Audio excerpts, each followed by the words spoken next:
बीड जिल्ह्यातील परळी येथे आयोजित एका कार्यक्रमात भाजपच्या राष्ट्रीय सचिव तसेच मंत्री पंकजा मुंडे यांनी दिवंगत नेते अजितदादा यांची भावनिक आठवण काढली. परळीतील वक्रतुंड पेट्रोल पंपाच्या उद्घाटन कार्यक्रमाच्या निमित्ताने त्या बोलत होत्या.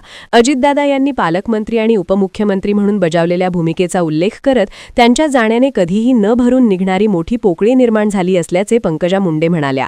वेळेवर काम सुरू करणे गरजेचे असते आणि तेच अजितदादांनाही आवडायचे असे सांगत त्यांनी स्वतःच्या भावाचाही उल्लेख केला.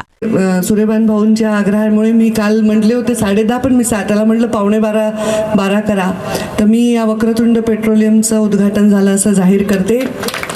धनंजयचा मला फोन आला. धनुभाऊ म्हणे की मी उद्घाटन करणार नाही, मी फक्त भेट देऊन जाईन. म्हटलं आता ते मलाच करावं लागणार कारण यांनी एवढी तयारी केलेली आहे.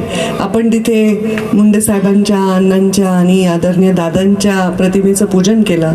दादा आपले पालकमंत्री राहिले, उपमुख्यमंत्री राहिले आणि इतकं दुर्दैवी मृत्यू झाला आणि त्यांच्या जाण्याने पोकळी निर्माण झाली.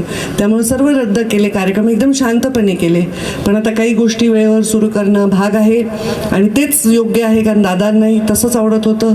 तर मी पण कामाला लागले कार्यकर्त्यांसाठी. काल माझं हेलिकॉप्टर गडबडलं होतं तरी पण प्रचार मी कॅन्सल नाही केला. मी गेले, सगळ्या कार्यकर्त्यांच्यासाठी सभा घेतल्या. गेले 2 दिवस झाले, 2 दिवसात मी जवळपास 10-11 सभा घेतल्या.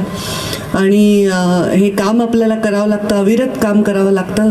तर वक्रतुंड नावच दिलं आहे तुम्ही, ते गणपतीचं नाव आहे आणि त्यामुळे गणपती हे प्रथम पूज्य आहे. काय झालं तुला हसायला लक्ष्मीकांत, इतकं का हसलास?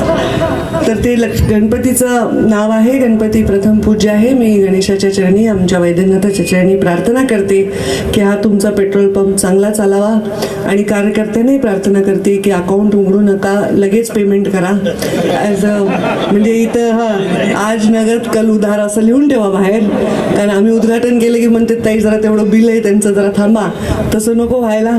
तर सगळे प्रोत्साहन द्या आणि त्यांच्या यश व्हावे, त्यांचे भरभराट व्हावी हीच मी वैद्यनाथाच्या चरणी प्रार्थना करते. धन्यवाद.